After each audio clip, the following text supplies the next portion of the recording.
الصلاة والسلام عليك يا رسول الله۔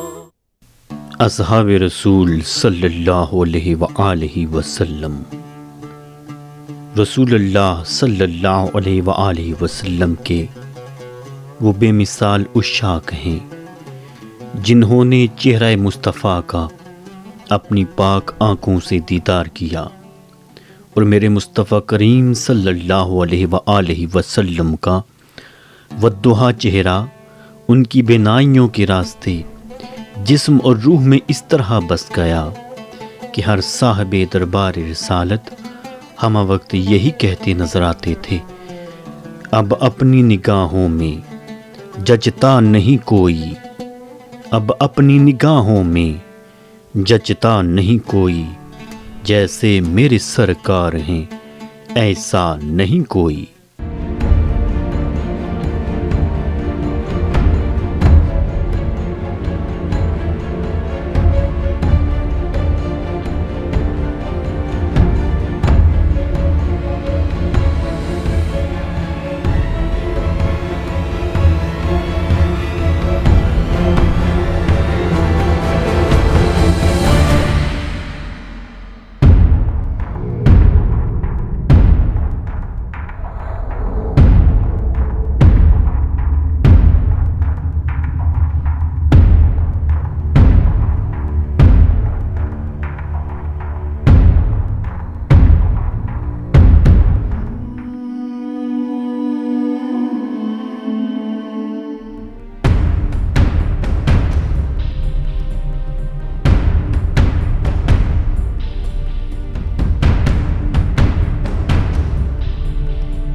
ان پاک ہستیوں کو اللہ کے پاک رسول صلی اللہ علیہ وآلہ وسلم سے ایک لمحہ جدائی بھی گوارا نہ تھی۔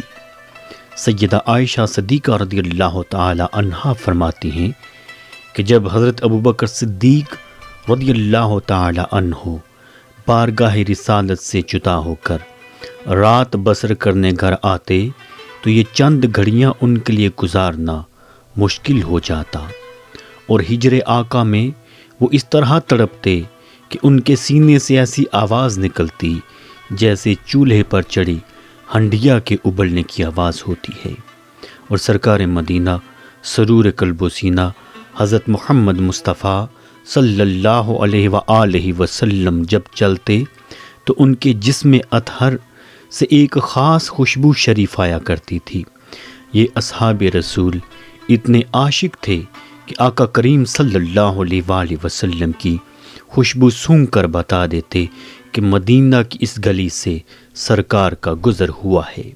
معزز و محتشم ناظرین کرام، یہ وہ پاک ہستیاں ہیں کہ جن کی عزت و عظمت کی گواہی قرآن اور صاحب قرآن خود دے رہے ہیں۔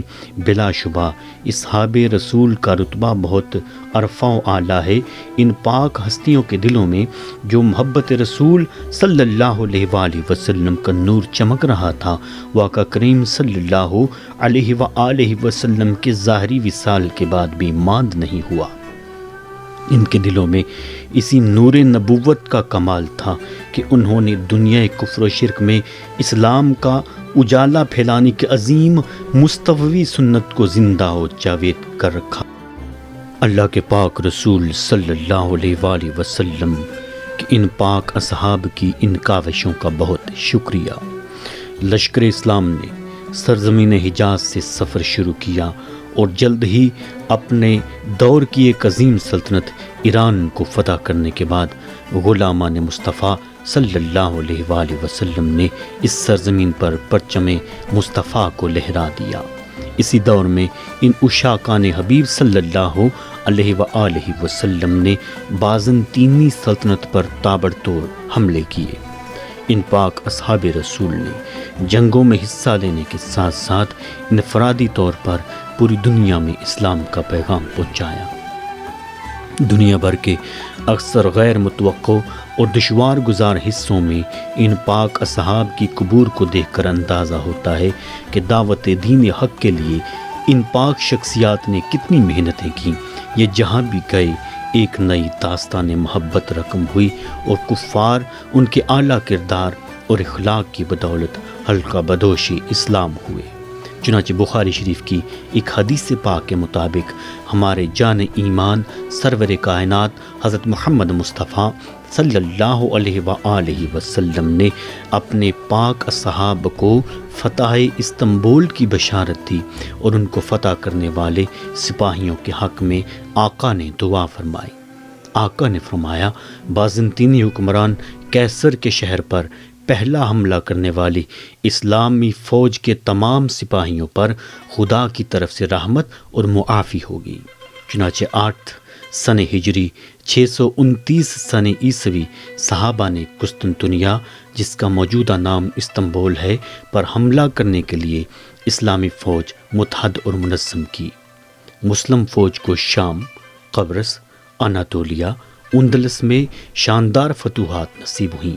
انہی فتوحات نے استنبول میں فتح کے لیے راہ ہموار کی، اور تاریخ کی معتبر ترین کتب کے مطالعے سے پتہ چلتا ہے کہ تیسرے خلیفہ سیدنا عثمان غنی رضی اللہ تعالی عنہ نے اندلس پر حملہ کرنے والی مسلمان فوج کو لکھا کہ اگر آپ اندلس کو فتح کرتے ہیں تو آپ کو قسطنطنیہ فتح کرنے والی فوج کے حصے میں آنے والی خدائی رحمت و برکات اور اجر میں سے حصہ ملے گا۔ یہ بات حقیقت ہے کہ اندلس کی فتح نے استنبول کی فتح کی راہیں آسان کر دیں۔ قسطنطنیہ پر پہلا حملہ سن 48 ہجری 668 عیسوی میں پہلے اموی خلیفہ معاویہ رضی اللہ تعالی عنہ کے دور میں ہوا۔ مسلمان فوج اپنے کمانڈر حضرت فضالہ ابن عبید رضی اللہ تعالی عنہ کی قیادت میں قادی کوہ پہنچی، جہاں پر سردیوں کو موسم گزارنے کے بعد یہ فوج ملاتیہ، کیسری، اموریے سے ہوتی ہوئی جانب قسطنطنیہ روانہ ہوئی۔ اس جنگ میں متعدد پاک اصحاب رسول صلی اللہ علیہ وآلہ وسلم نے حصہ لیا۔ یہ فوج سردی کا موسم شروع ہونے پر واپس شام پلٹ گئی۔ استنبول پر دوسری مہم حضرت معاویہ رضی اللہ تعالیٰ عنہ کے دور حکومت کے آخری ایام میں ہوئی، اور یہ جنگ 674 سے لے کر 680 تک 6 سال جاری رہی، اور اس جنگ میں کئی اصحاب رسول شہید ہوئے اور ان کو قسطنطنیہ کی دیوار کے سائے میں دفنا دیا گیا۔ کئی اصحاب رسول صلی اللہ علیہ وآلہ وسلم کی قبور کے آثار وقت گزرنے کے ساتھ ساتھ مٹتے چلے گئے۔ آج بھی استنبول میں تقریباً 28 اور بعض روایات کے مطابق 22 اصحاب رسول کے پاک مزارات موجود ہیں، جہاں سے مخلوق خدا ابدالآباد تک خیر کی دولت سے مالا مال ہوتی رہے گی۔ الصلاۃ والسلام علیک یا سیدی یا رسول اللہ، الصلاۃ والسلام علیک یا سیدی یا حبیب اللہ۔